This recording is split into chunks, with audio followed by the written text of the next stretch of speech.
Audio Jungle. Audio Jungle.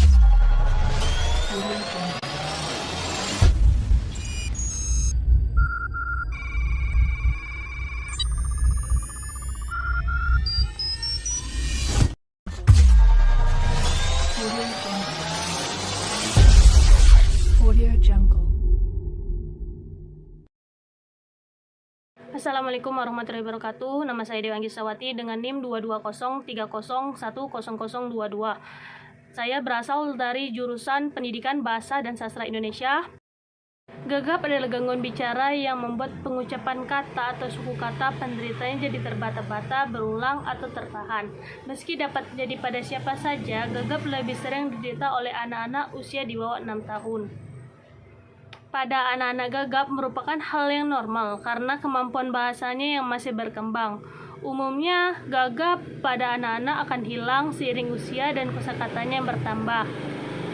Gagap yang terjadi pada anak usia 2-5 tahun merupakan kondisi yang normal. Gagap pada anak umumnya adalah bagian dari belajar berbicara dan akan membaik dengan sendirinya. Namun, jika berlangsung lama, kondisi tersebut memerlukan pemeriksaan dan penanganan dokter.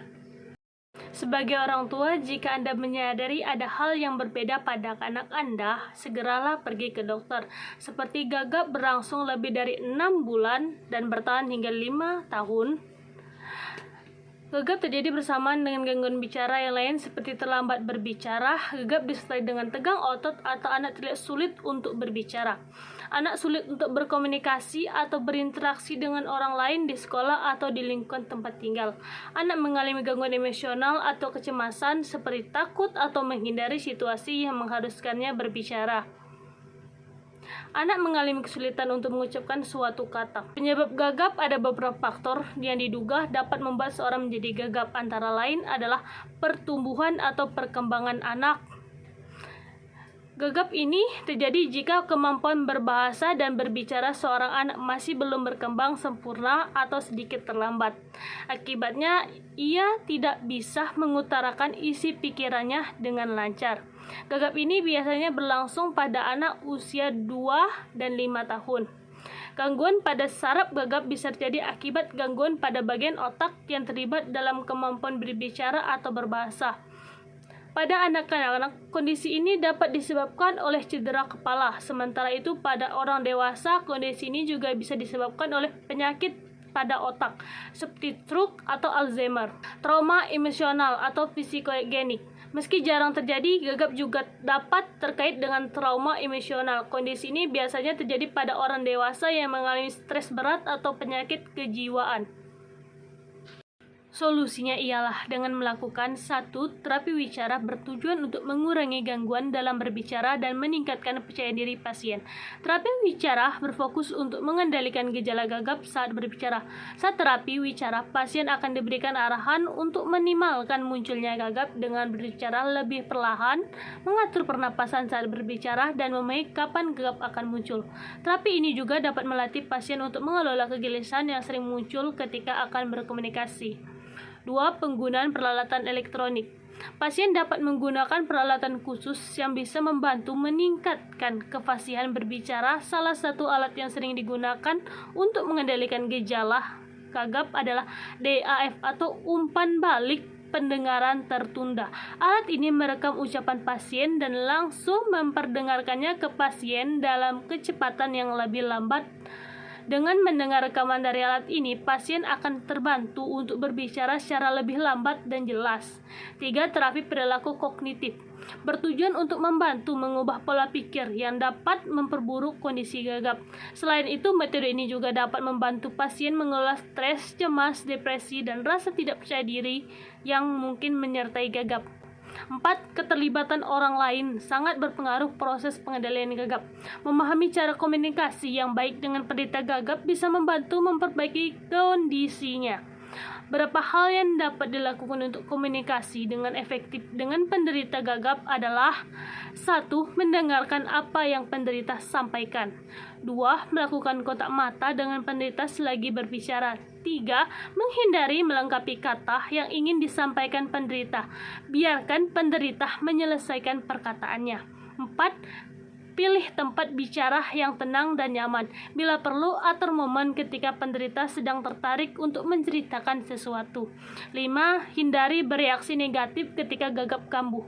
Berikan koreksi yang lembut dan komunikasi penderita ketika menyampaikan maksudnya dengan lancar. Gagap dapat disembuhkan dengan perawatan, namun tingkat kesembuhannya bervariasi tergantung pada penyebab dan tingkat keparahan kondisi gagap. Namun, gagap yang disebabkan oleh faktor keturunan atau gangguan pada otak mungkin tidak dapat disembuhkan secara total. Dalam hal ini, perawatan fokus pada peningkatan kemampuan berbicara dan mengurangi gangguan dalam berbicara. Hubungan antara psikologi dan linguistik memiliki hubungan yang sangat erat dalam meneliti bahasa sebagai objek formal. Psikologi mengkaji perilaku berbahasa atau proses berbahasa, sedangkan linguistik mengkaji struktur bahasa. Psikolinguistik merupakan teori antara psikologi dan linguistik, mempelajari hakikat berbahasa, struktur bahasa, bagaimana bahasa diperoleh, dan bagaimana bahasa berkembang. Psikolinguistik juga mempelajari bagaimana bahasa mempengaruhi pikiran dan emosi manusia, serta bagaimana bahasa digunakan dalam komunikasi dan mempengaruhi kesehatan mental. Contoh hubungan antara psikologi dan linguistik ialah 1. Psikolinguistik teoritis, membahas teori bahasa yang berhubungan dengan proses mental manusia dalam berbahasa. Contohnya, merancang fonetik, merancang sintaksis, rancangan pilihan kata, rancangan wacana, dan juga rancangan intonitasi. 2. Psikolinguistik perkembangan, berhubungan dengan proses pemperolehan bahasa baik bahasa pertama atau bahasa kedua. Contohnya, bagaimana anak-anak memperoleh bahasa pertama dan bagaimana orang dewasa memperoleh bahasa kedua. 3. Psikolinguistik sosial, berhubungan dengan aspek sosial bahasa di mana bagi suatu masyarakat berbahasa, bahasa tidak hanya menjadi satu gejala dan identitas sosial, namun merupakan ikatan batin nurani yang sudah ditingkatkan. Contohnya, bagaimana bahasa digunakan dalam interaksi sosial dan bagaimana bahasa mempengaruhi perilaku sosial. 4. Psikolinguistik pendidikan, mengkaji tentang aspek pendidikan secara umum di dalam pendidikan formal sekolah, contohnya bagaimana guru mengajar bahasa dan bagaimana siswa memperoleh bahasa. 5. Psikolinguistik neurologi, membahas tentang hubungan antara bahasa, berbahasa, dan juga otak manusia di mana para pakar neurologi sudah berhasil menganalisa struktur biologis otak dan memberi nama untuk setiap bagian struktur otak tersebut. Contohnya, bagaimana otak manusia memproses bahasa, dan bagaimana bahasa mempengaruhi fungsi otak. 6. Psikolinguistik eksperimen, melakukan eksperimen pada semua kegiatan bahasa dan berbahasa dari satu pihak dan perilaku berbahasa serta akibat berbahasa untuk pihak lainnya. Contohnya, bagaimana eksperimen dapat membantu memahami bagaimana manusia memproses bahasa dan bagaimana bahasa mempengaruhi perilaku. 7. Psikolinguistik terapan, mengkaji tentang aplikasi bahasa dalam kegiatan praktis seperti pembelajaran bahasa, penyusunan kamus, penerjemahan, dan lainnya.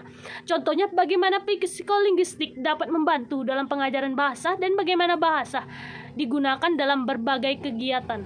Sekian dan terima kasih. Wassalamualaikum warahmatullahi wabarakatuh.